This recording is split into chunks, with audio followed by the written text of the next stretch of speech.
అనంతపురం జిల్లా విడపునకల్లు మండలం రైతులు సాగునీరు ఇవ్వాలంటూ ఆందోళనకు దిగారు.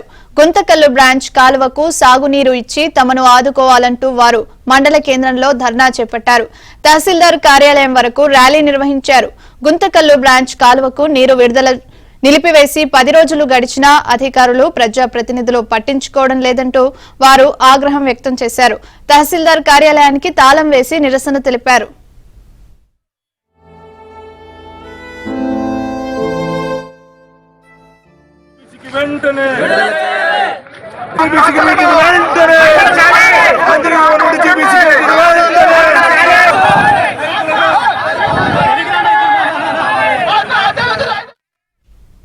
రెండు రోజుల్లో సాగునీరు ఇవ్వకుంటే తమకు ఆత్మహత్య శరణ్యమని రైతులు అన్నారు. దీంతో జీబీసీ అధికారులు తహసీల్దార్ సిఐ ప్రవీణ్ అక్కడికి చేరుకుని రైతులతో చర్చించారు.